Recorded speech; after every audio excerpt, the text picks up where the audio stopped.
afternoon. Mabuhay magandang hapon. Is it right? Welcome to Universitas Persada Indonesia Y.A.I. It is an honor to see our friends, distinguished guests from Northwestern University, Philippines, here with us today. My name is Dita Atika, and I will be your MC for this afternoon program. To our leaders, faculty members, and students from both institutions, thank you for joining us. Before we begin, let us rise together for the national anthem of Indonesia, followed by the national anthem of the Philippines.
Mga kababayan, ang pambansang awit ng Pilipinas.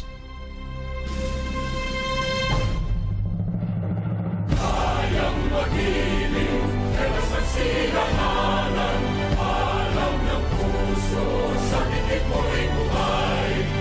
Lupang hinirang, tuyagan ang magiting, sa mandulupin, di ka pasisingil, sa nalalang tutok sa simoy at sa langit ng bagaw, ay hinatang tudlakaw, isang pagkayang minamahal, ang isang lang matawad mo'y tagumpay na nag-iingin, ang bituin at araw niya kailan ang may di magtitingin, luman ang araw ng walhagin pagsinta, buhay langit sa piling mo, aming ligaya na pagkay mga akin, ang mamatay ng dahil sa'yo.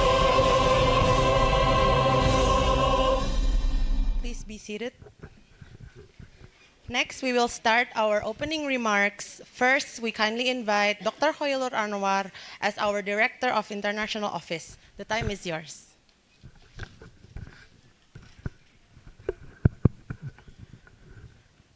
Good afternoon, everybody. Thank you for coming this afternoon, and for the honorable guests from Northwestern University of Philippines. We are very, very thankful that you are willing to visit to our campus. And to all of my students here, please take the learning from this seminar, because this is international program.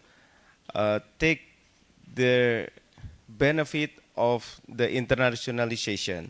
To be honest with you, you cannot just succeed in locally, but for the future, you have to be succeed internationally. So this way, we try to invite our colleges, university from overseas to come over here to share their thinking, to share the experiences, and then to share the skills. So please do not be hesitate, my student, to get along also with the international student.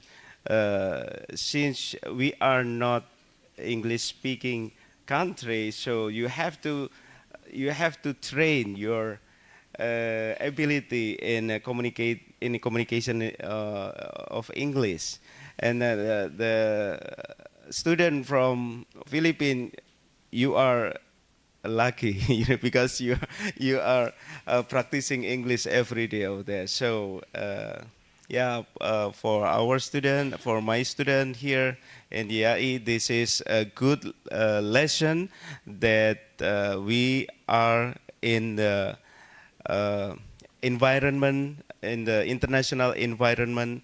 So hopefully, after graduated from this university, you can succeed also internationally.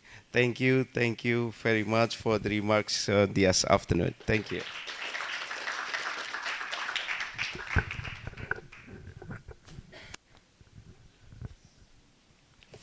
Thank you, Dr. Khairul Anwar, for the very inspiring remarks. Ladies and gentlemen, we will now proceed to the main event, which is the general lecture with the theme Economic Impact of AI, Opportunities and Challenges in the Global Market, and following up with the Q&A after. Let's welcome Professor Dr. Eric S. Parilla and also Dr. Khairul Anwar as moderator.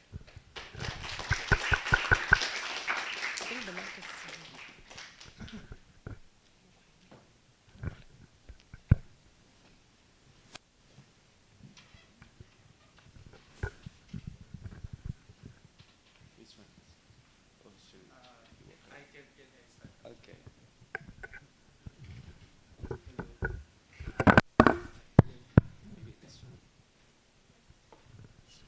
Okay. So the topic, my dear students, is about economic impact of AI, opportunities and challenges in the global market. So basically, we all know what AI is.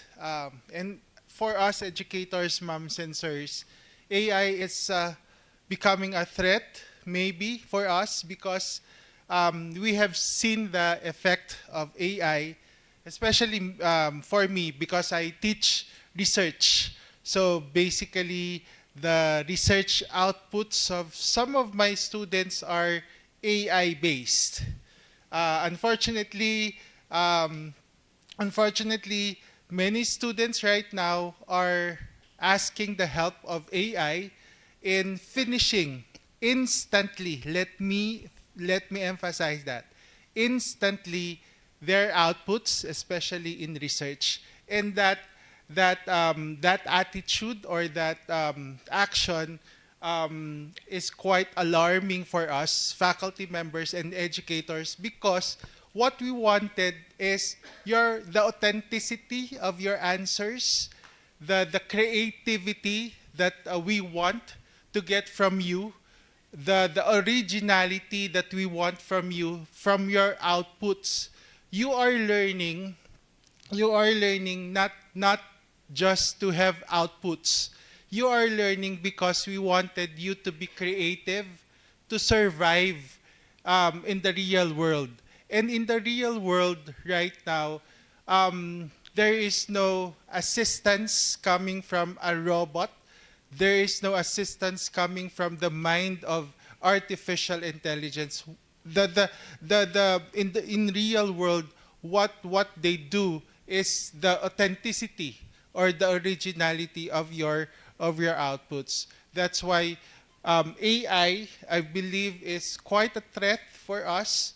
Not just assistive, but more on threat for the students.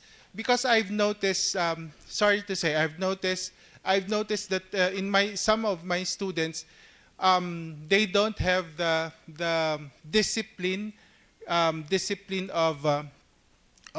coming up with an output over several months, or they don't put hard work anymore because of AI, right? My dear students, is it the same situation here at Universitas Persada, that some students are addict already of AI? Yes. So, before I begin, before I begin with the advantage, I will I will give first the disadvantage of AI. AI is there are two types of AI. As in Northwestern University, we classify AI as assistive AI and generative AI. So those are the two types. For assistive AI, we don't usually, it's common that we don't disclose the use of assistive AI because it only guides us in grammatical errors. It only guides us to build a good sentence construction. That's assistive AI. Examples are Grammarly. Examples are, another one is Killbot. Those are assistive AI. And there's no harm in using assistive AI because our aim is to improve our output. But it differs when we use generative AI. Gen AI are chat GPTs, we have Jenny, we have Gemini, and a lot more. And that is the AI that is quite threatening, because those are, when we generate the concept or the idea of our research, for example, that is without you being creative anymore and being innovative. So we classified them as assistive and generative. For generative AI, such as chat GPTs, we should disclose them in our researches or in our outputs. Okay? So we put one sentence or two sentences so that all readers know that we use chat GPTs, we use Jenny, we use Gemini in our research or in any outputs that we have. Okay? This research used ChatGPT for conceptualizing, etc., etc. That is the one disclosed one sentence that discloses the use of ChatGPTs and other generative AI. And I believe we should comply with this. Assistive AI, no problem, but with generative AI, there should be disclosure from us, from our students and from our faculty who uses generative AI. Okay, so with that, I am showing you the economic impact of AI, the positive one. Okay, the economic impact of artificial intelligence. So before we go, I should give you the content of my lecture. So first one is we will try to discuss what are the global trends, AI trends. We should also discuss the economic opportunities of using AI. We then discuss challenges and risks of using AI.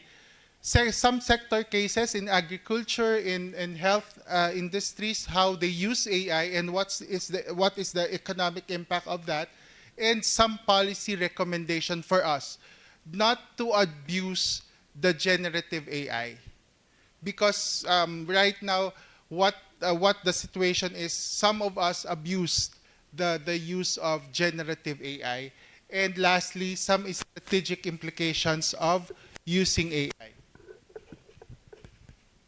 So what is AI? Let us see this video.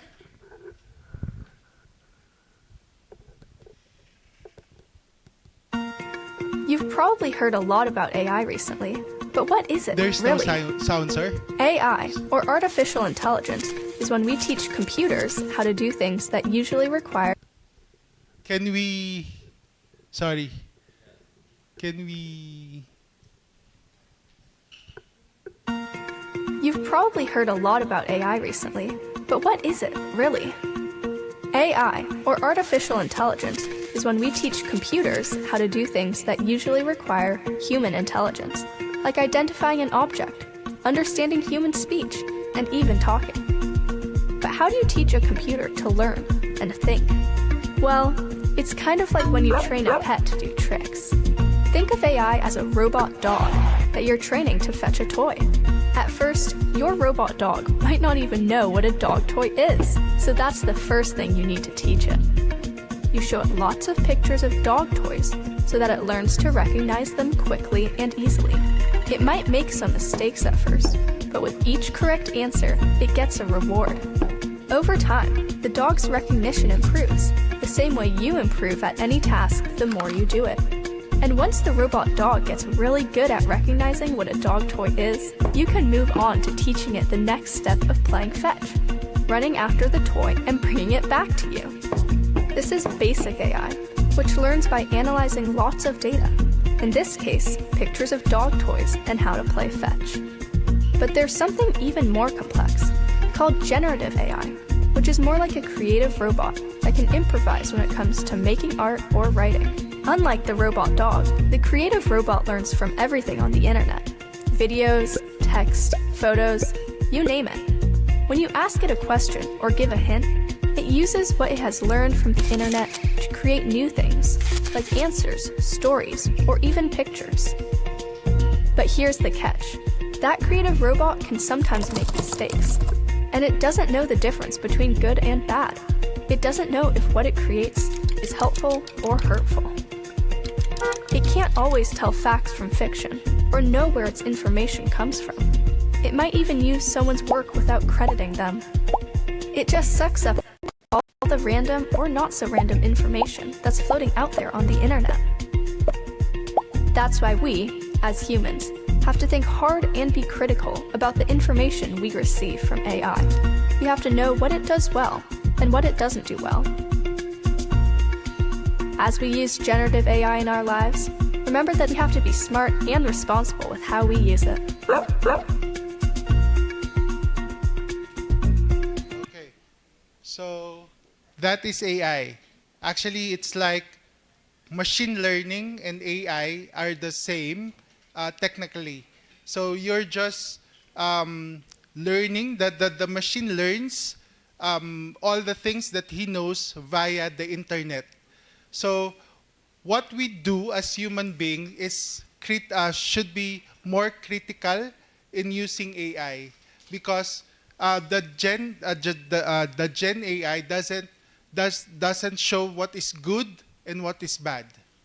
So in research, for example, there are some fictional citations, or what we call hallucinating citations, because AI gives you some citations which do not actually exist.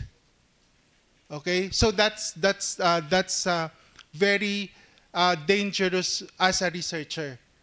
And sometimes the citations they do not cite, or there's no correct citations. So let's be more critical in using AI.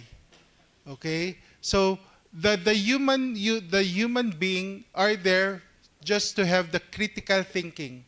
AI gives you the answer, sort it whether that is the correct answer or not. That's where assistive, or what we call assistive AI comes in.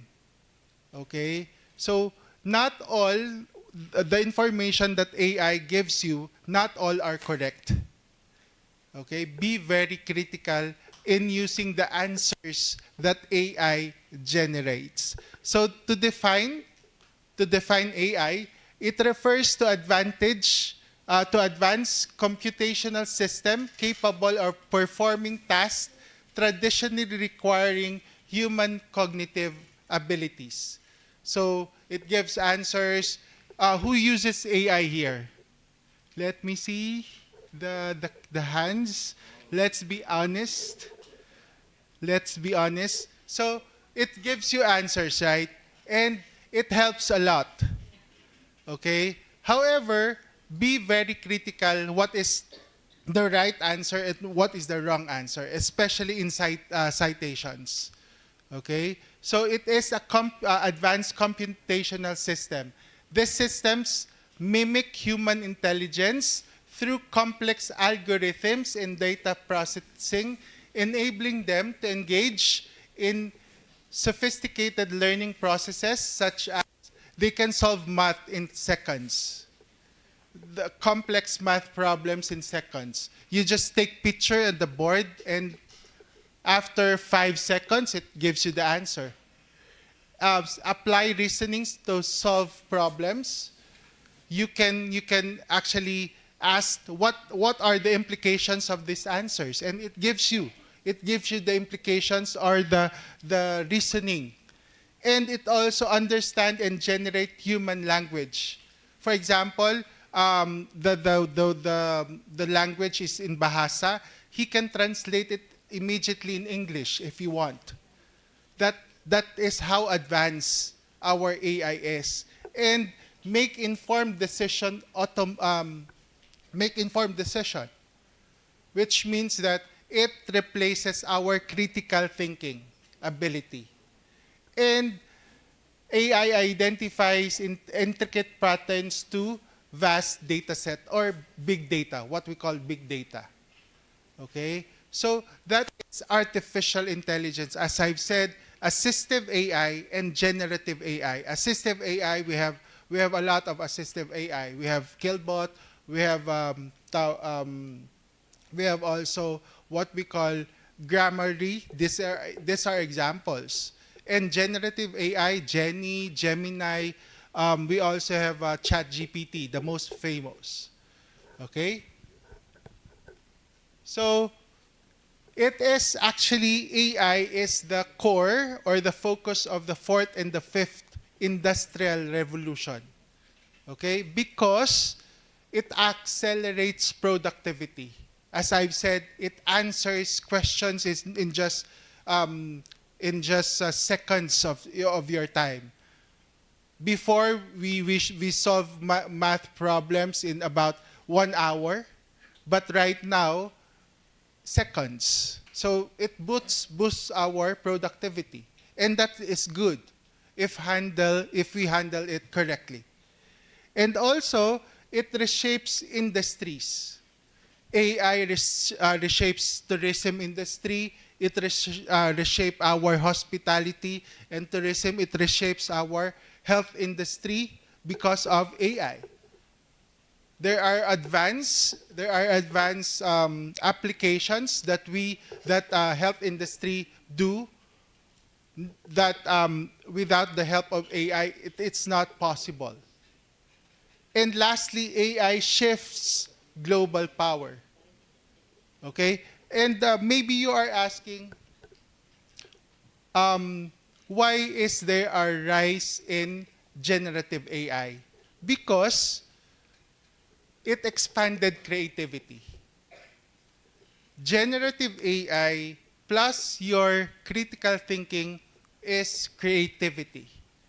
You can do a lot of things. You can do a lot of inventions and innovations with the help of your generative AI.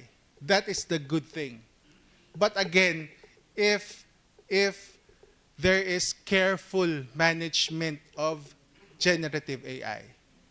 Secondly, it reduced cost because Previously, for example, in health industry, there are many people doing a particular job.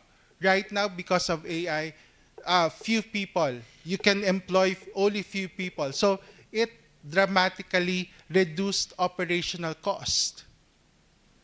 And lastly, industry disruptions. So there are already digital maps, so local guides, just like what we discussed this morning. Local guides are no longer needed, but also but rather digital maps are already available. So this places work, but that's advantage for the industry, but disadvantage for the labor sector. So these are the reasons why your generative AI are already at boom. So as you can see, in 2024, this is only the growth of AI. This is the growth of AI during 2024. But in 2028, this is the projected or predicted value of your generative AI. It's more than 400% growth in 2028. So the rise of generative AI is still projected during 1998. So that's how we see the development of AI. So for my fellow educators, we see generative AI as a threat. So we should be able to adjust and adapt to this generative AI. Okay? So who are the leading countries which advocates AI? We have the USA. This one. USA is the innovative frontier, or the one that advocates AI. In China, okay, AI is already self-deployment. In the Europe, it's responsible in AI leadership and ethical practices. But for us, India and the Southeast Asia, there is rapid digital adoption and awareness. Okay, that is our contribution in the AI development. We are being aware of what generative and assistive AI is, and we are adapting to these changes. Many schools right now, many universities right now are adopting digitally. Okay, so that is our contribution to the AI development. And also, there are key drivers of AI adoption. There is also already an available big data in several industries, such as fintech, the Bitcoin, the cryptocurrency. There is available big data. So there is a need for us to be advanced in terms of computational devices, and AI is the answer. And and another one is cloud computing. We can save data. We can save data on the cloud. So no need for physical saving device. We can save it in the cloud. For example, iOS cloud.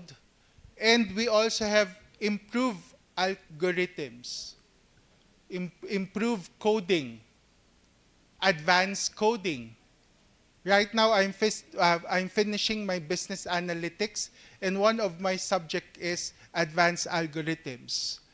So I am adopting already to AI. I know how to program already. Okay? And also, workforce digitalization. That is the reasons why there is AI growth, not only in ASEAN, but in the whole world. There is available big data. So what are the economic opportunities driven by your AI? It boosts productivity. For my fellow educators, we should give this to AI. It really boosted the productivity of our students. Imagine they can submit research in just overnight. Right, my dear students? My dear NWE students? No? It boosts our productivity. Okay? And also, it enhances competitiveness, especially with the computer-minded individuals. For example, India is becoming a world known for information technology because of AI. Also, we have said a while ago, it reduces cost, especially operational cost. No need for many people, no need to employ many people. And lastly, it creates new industries. Okay, so these are the economic opportunities of AI. So, what is AI's impact on productivity? Let's go in detail. So, first one, it enhances accuracy. Okay, it enhances accuracy, especially in productions and operations management. AI really enhances efficiency also, increases accuracy. Secondly, it reduces labor cost. For us, business and economics, we know that AI reduces labor cost, and labor cost is one of the highest expenses of an organization. But because of AI, because of the help of AI, it reduces the labor costs that organizations incur. And lastly, accelerated work inflows. It's related to increased accuracy and efficiency. So AI accelerates workforce. So what is the operational efficiency that we are talking about on the other hand? So in terms of operational efficiency, we can already predict inventory more accurately. So in terms of inventory management for business, for who are among the business students here, you know what I'm talking about, right? This is part of operations management, inventory management. So we can predict so that stock outs are no longer problem for organizations. Stock out meaning we are not having inventory at our warehouse. So that problem is being solved already by AI, by means of predictive modeling. And also, logistics and supply chains. AI, logistics and supply chains, we use AI to, for example, the GPS. Okay? We also use AI to predict climate and temperature so that it will not affect our logistics and supply chain. And also, it increases customer service.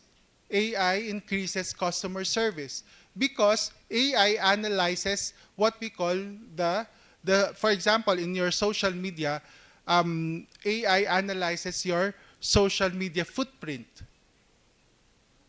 That is increasing customer service so that the organization can tell what you like, by means of analyzing, and that's the use of AI. And lastly, administrative tasks. Okay, so writing memos, dealing with online suggestions and comments are done by AI. Chatbots, for example, are examples of AI also. So, what are the new business models driven by AI? These are examples. First one is data-driven services.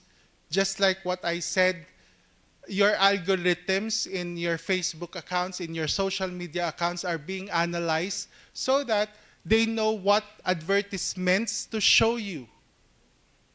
Okay? That's why maybe you're wondering, how come that Facebook knows this is what I like? Or maybe you ask yourself, why TikTok always advertises this particular product in my account, in my FYP? Because that's the use of AI. It analyzes your social media footprint. And also autonomous systems. When we call autonomous, that is independent systems. By the way, how you produce your product, it can be with the use of AI, with 3D printer, for example. It can give you the right packaging for your products and services. And also predictive analytics. Okay, predictive analytics meaning AI can give you some predictions. For example, stocks in the fintech stocks, it can give you a 3-month prediction in terms of AI. So you can invest or divest based from your predictive analytics. That's what AI can do. That is what AI can do.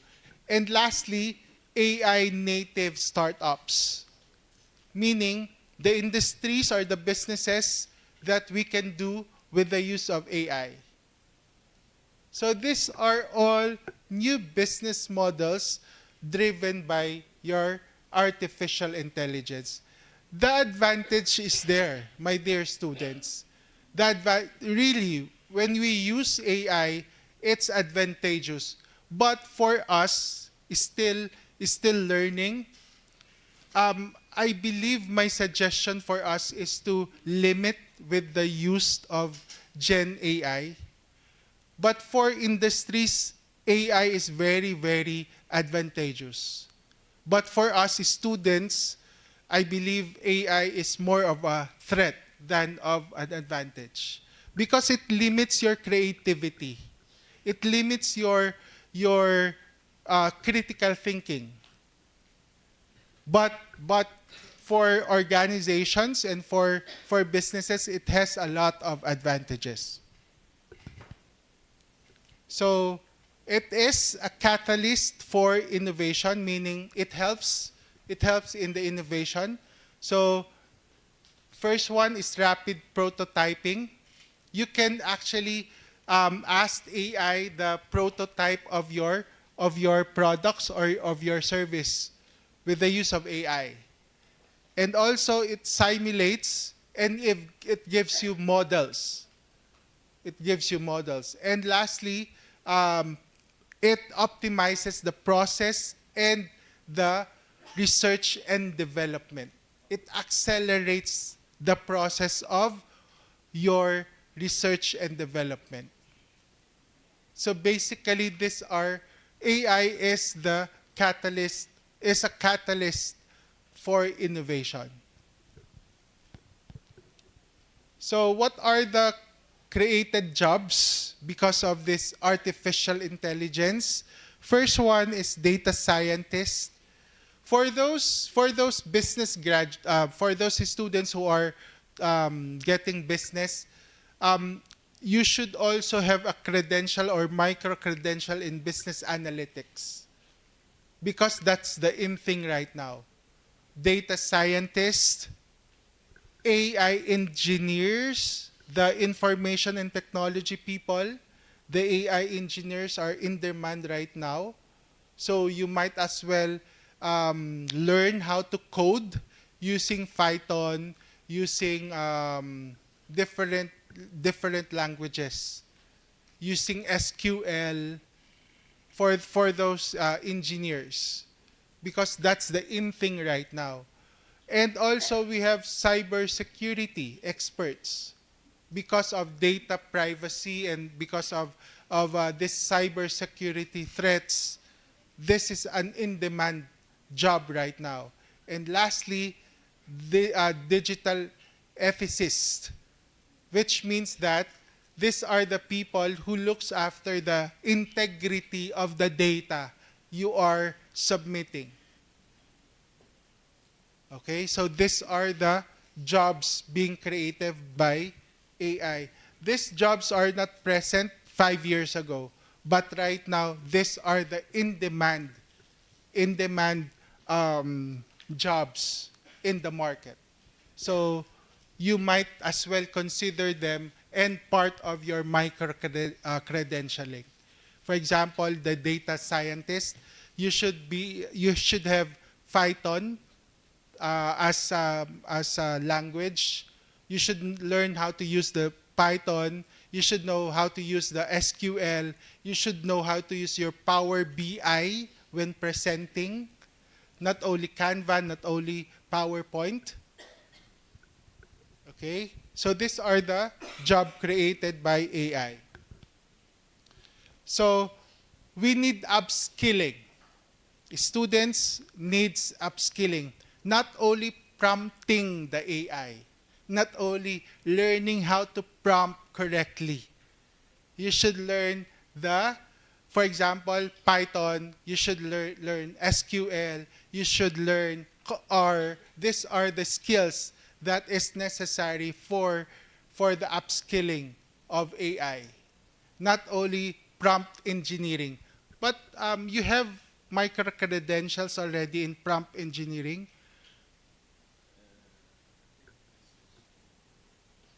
Sir? Business students, you have prompt engineering in your course, micro-credentials, prompt engineering, how to prompt ChatGPT, correctly prompt, not just asking directly the question. You have? Yes. So that's a good upskilling for AI. So you should be digitally literate, which means that not only using manual, but be digital literate. Secondly is computational thinking. Okay, just what as what I've said, Python, SQL. These are computational thinking tools. And lastly, AI-assisted problem solving, the prompt engineering. That's what we call prompt engineering. Okay? So, for you to be globally competitive, you should use AI by having stronger positions in international trade. So, when you use AI, you can become leader in international trade. Also, dominance in e-commerce. I know that the Philippines and Indonesia have already adopted to e-commerce. You have TikTok Shop. We have many e-commerce. Right now, there's a shift in behavior of consumers by shifting from the face-to-face or from the actual mall. Now, many are shifting into digital malls. TikTok. You have Lazada here, no? Shopee, Lazada. So you have already shifted to that. And lastly, leadership in the digital services. Okay? So what are the challenges? These are the negative effects of AI. Job displacement. The first and the most apparent apparent reason of or problem of AI is it displaces some human jobs. Unfortunately. So what's the solution? You upskill yourself. That's why we have micro-credentialing. That's why we need specific skills right now. Not only your diplomas, not only BS in business administration, BS in hospitality, BS in engineering, but you should be able to have micro-credentials, specific skills. We encourage you students to get specific micro-credentials. Secondly, technological inequality, which means that some countries are not yet adaptive, whereas some countries are already advanced. We consider ourselves in the middle, not yet that advanced, but not that slow in adapting with your AI. And another one, data rest. All information in your FB is already in the data bank. You know that. All private. All private. For example, your birthday, your ID number. For example, you have inputted in that. In some instances, it's already in the internet. So data rest. Okay. For me, I was scammed. My identity was. I had some issues in identity theft. For last week, one person is using my name in my Mabuhay Miles. Okay, in my Mabuhay Miles. That's the Philippine Airlines bonus points. He converted it into shopping points in SM. So I did not use that points, but someone else. He knows my birthday. He knows my credit card number. He knows everything about me. So that's how risky, because we cannot make it private anymore. And another one, ethical concerns, especially in research. Ethical concerns, citations. That's what I call hallucination citation, because the citation does not exist. And lastly, governance gaps, which means that some government do not encourage the use of AI. Some government agencies encourages the use of AI. So there is a gap. Again, the solution is upskilling. Okay? So, addressing the job displacement, routine repetitive roles face the highest automation risk. So, administrative, secretarial, these are no longer advisable for you to take. Administrative and secretarial, office management. I'm sorry to say if you still have office management. But these are the most probable jobs that can be displaced because of AI. And workers need reskilling, upskilling, and career transition pathways. Okay? Especially if you have repetitive tasks. So sir, you might ask, what are the jobs that are not affected by AI? Specific skills. Specific skills. Yeah, doctor. But doctors are also replaceable already because of AI. it can be replaced by robotics. Yeah. So what specific jobs are not affected by AI? Let me ask you, because for me, anything is replaceable already. Even teachers, unfortunately, can be replaced by holograms. So maybe the for example, the painter, for example, it can be replaced also. You can already program certain robots to paint your buildings. Chef, or maybe, sir, makeup artist. These are specific skills. That's why we need micro-credentialing. Specific micro-credentialing. So AI and intensifying global inequality. We have AI poor nations. We are fortunate enough, Indonesian and Philippines, that we are not AI poor nations, I believe, because we have adopted already with the use of AI, especially in the education sector. But unfortunately, in the industry sector, it's still some businesses, especially micro and small businesses, are not yet adaptive. Innovation gap, economic disadvantage, and power imbalance are the other global inequality problems that we faced. Okay, so some ethical. I just discussed this in short.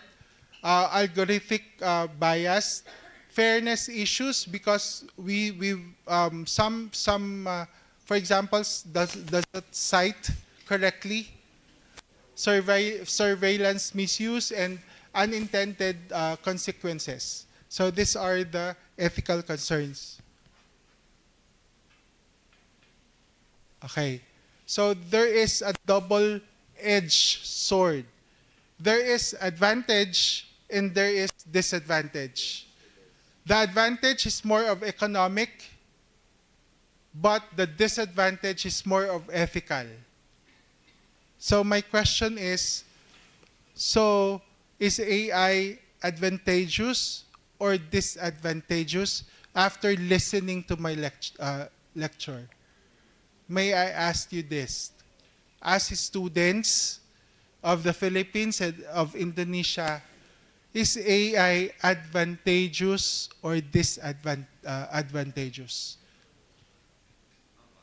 Should we, as lecturers here, ma'am, sir, should we encourage the use of AI here at Universitas Persada, Indonesia, and at Northwestern University? Let me ask you. Yes, sir. Sir said that yes, we should encourage. It's inevitable already, but of course ethically. For you, let me have hands who thinks that AI should be encouraged at universities. Wala or none?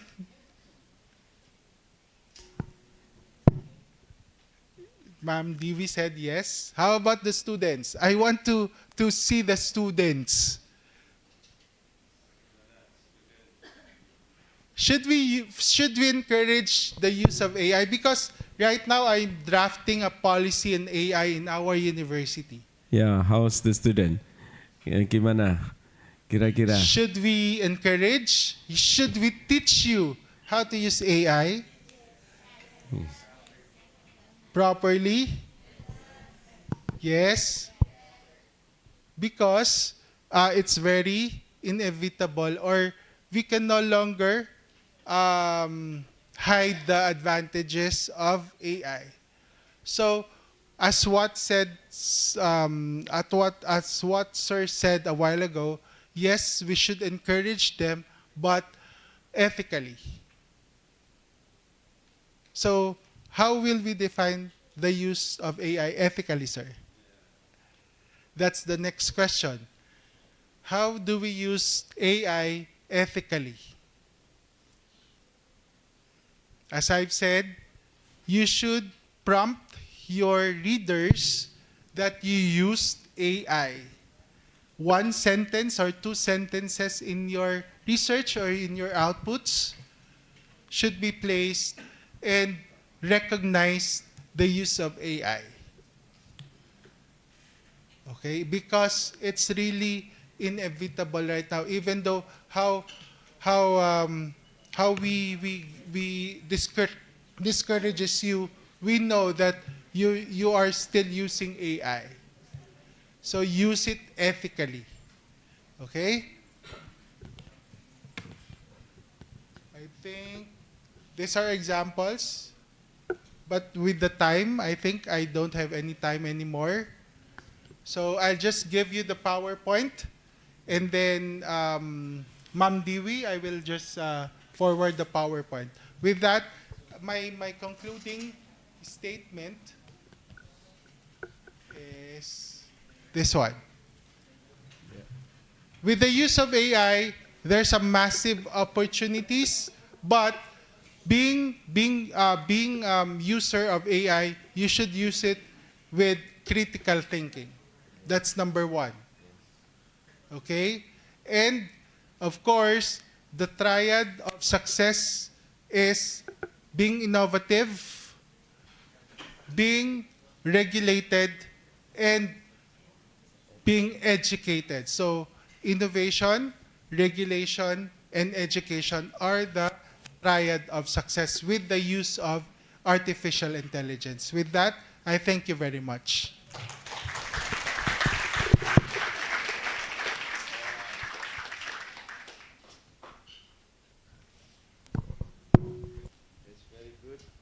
Thank you, sir.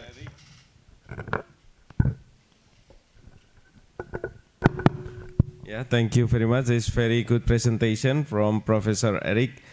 So today we learned that AI is kind of two edge of swords. Yeah, this can be advantage. This can be advance, and this can be disadvantage. Yeah.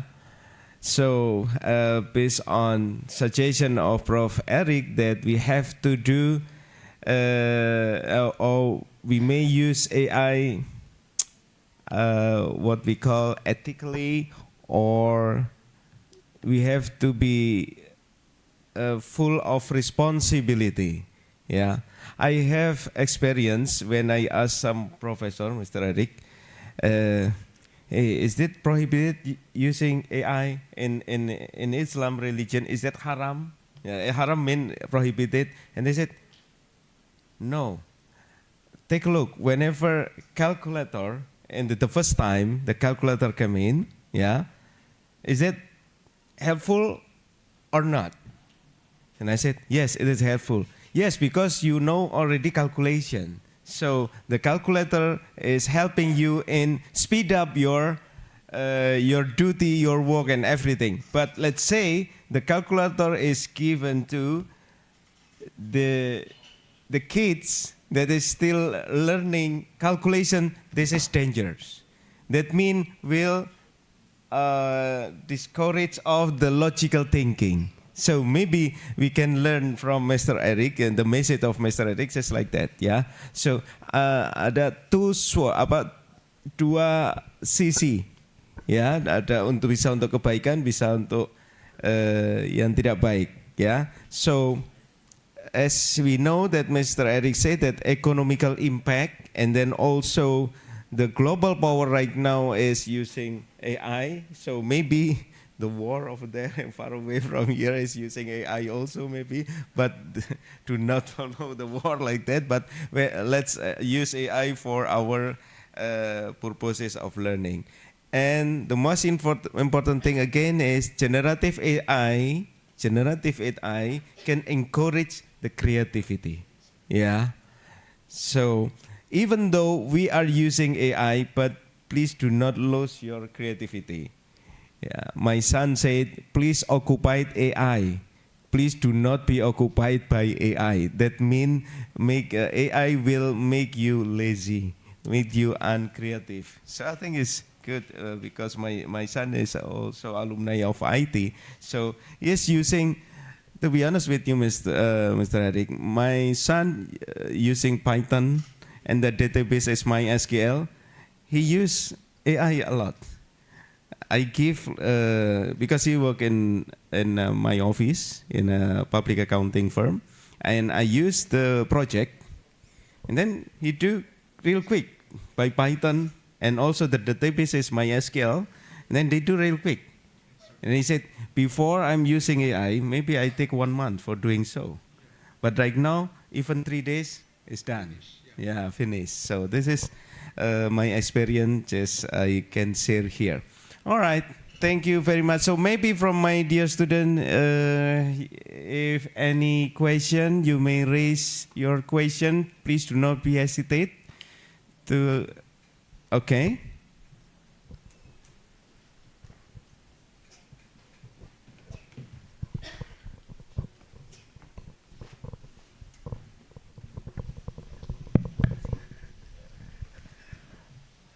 Good afternoon.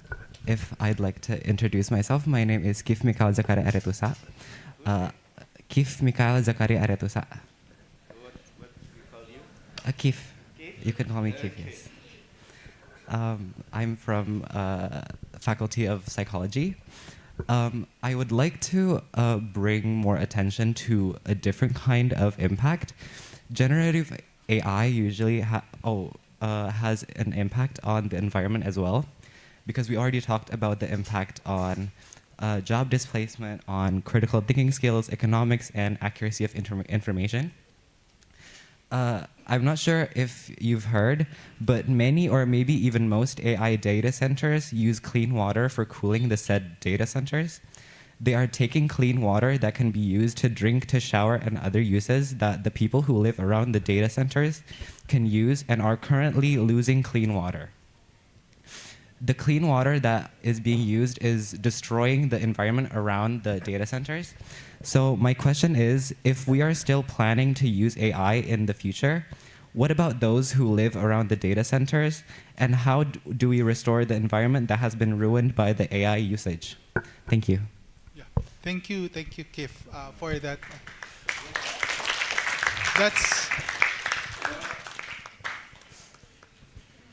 Well, actually, the question is very good. This is related to sustainability. sustainability. Sir. Yeah.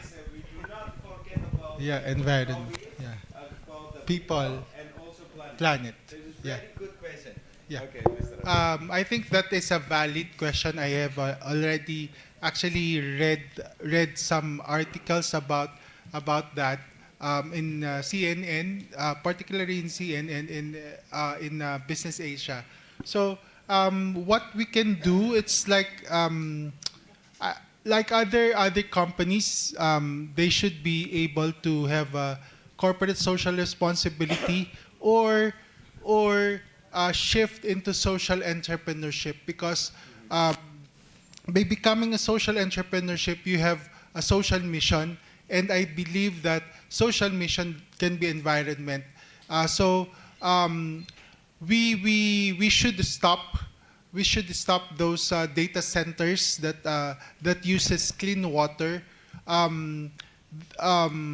We should guide them how to be ethically responsible in putting up their businesses, not using clean waters, especially in the surrounding communities, because they have a responsibility not only for their profit or for their stockholders or stakeholders, but also with the planet and people, as what said, that the three P's, that the triple bottom line that Sir said a while ago. So I believe being ethically responsible is and guiding them and coming up with certain policies about putting up data centers about policies in the government, and especially in the education sector, we can also help. So that's a solution that I can tell you. All right, very good. Very, very good. Any other question? All right.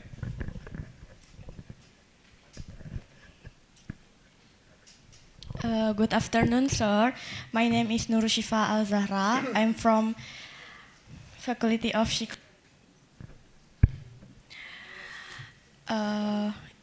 in your opinion, is effective or not if AI is used to solve a big problem in an activity, and how can we use AI effectively and good?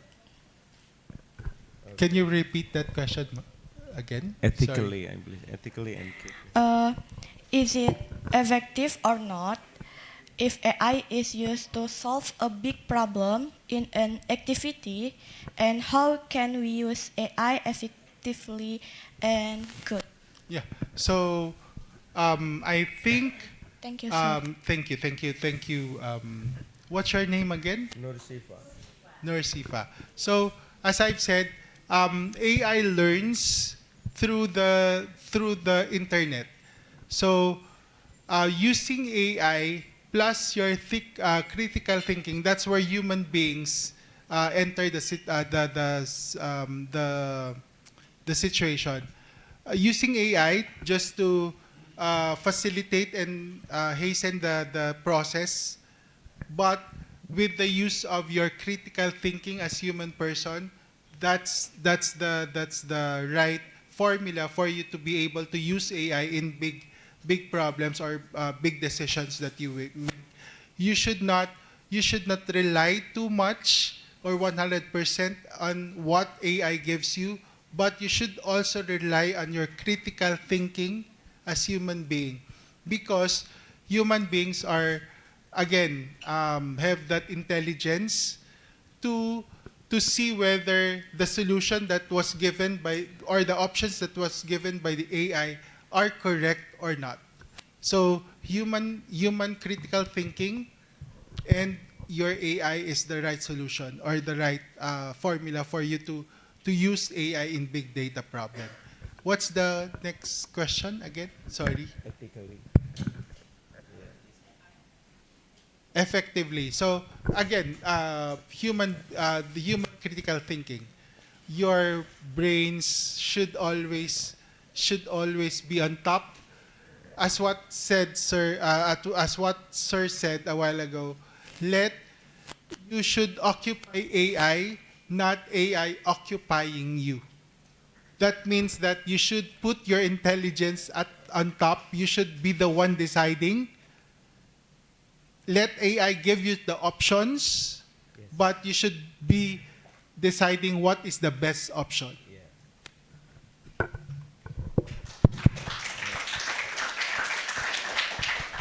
Okay, I may share, Mr. Eric, that in my lecturing in accounting, for instance, for the project, okay, I let them using AI for solving formula or something like that, but they have to exercise again and again. But whenever in a final test, they have to be a closed book. I would like to see how they absorb, how do they learn from AI. Are they really understand what they got from AI or just copy paste, something like that? Okay, this is just sharing between a lecturer. Okay, any other question, please? Any other? Okay. Maybe the lecturer, you may have a question, maybe Ma'am Devi, or other, maybe you have a question? All right, yeah. Well, if you do not have a question, I think this is very, very good learning and very good, give a point of view regarding AI. So hopefully we can use AI in the future wisdomly. We can use AI as full of responsibility and full of ethical. All right. So give applause to Professor Eric.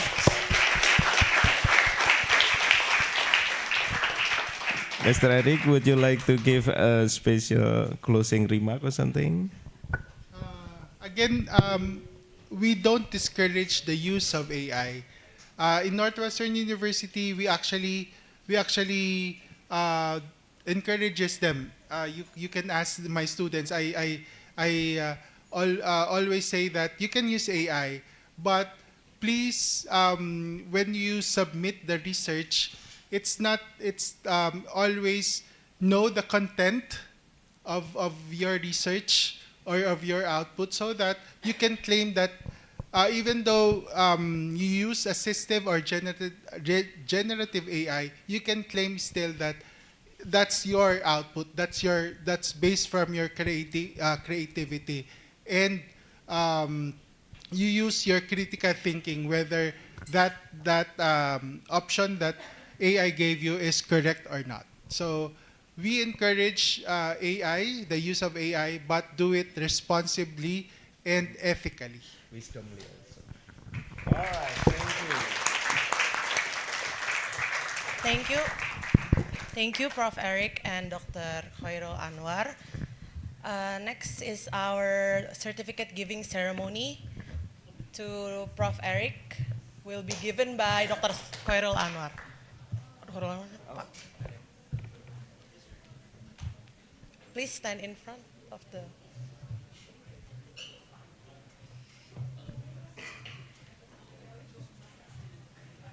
Oh, ini.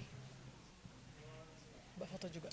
Okay. All the delegations from Northwestern University can come up for photos, and also Vice Dean.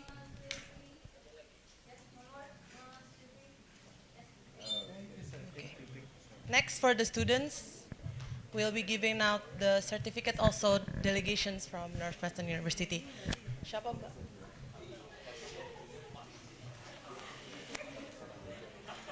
Namanya siapa? Siapa? Oh ini. Iya, satu-satu. Oh, satu-satu. Miss Jamie. Jamie. Saya semua. Iya. Siapa lagi?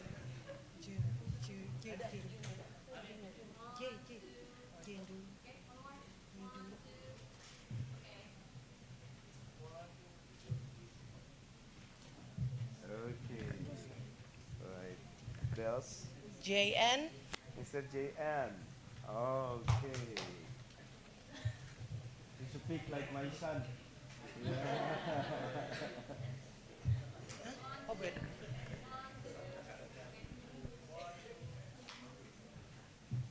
Okay. Pak, gantian sama Bu Erdin. Miss Erdina, Vice Dean of Psychology. Kimberly. Miss Kimberly. Miss Kimberly.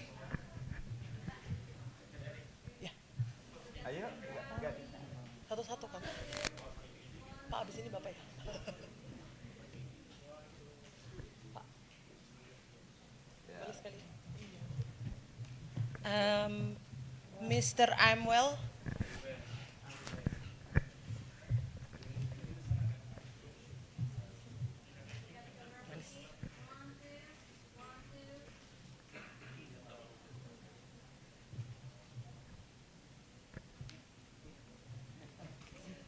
Next, Miss Joyce.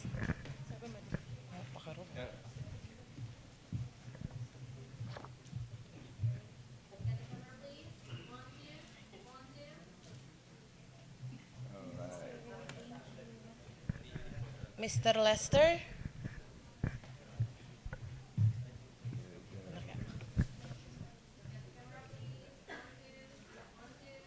Okay. Shake your hand. Okay. Next, Mr. Allen.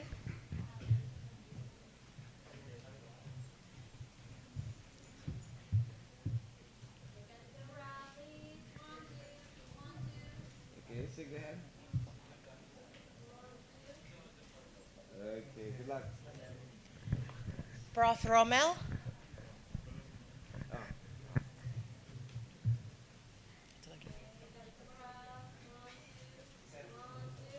Oh, shake the hand. Thank you, sir. And the last one, Mr. Mark Dio. Here you go. Thank you, sir.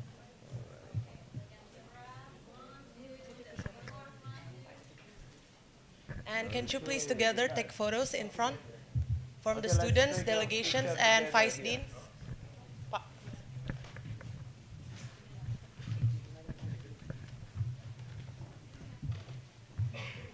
Maybe Mr. Eric in the middle. Okay, along with me here. Ibu.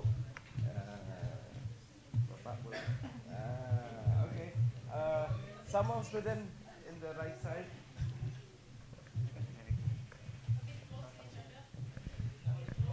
Ya, masih perlu lagi. Nah, ini. Big smile.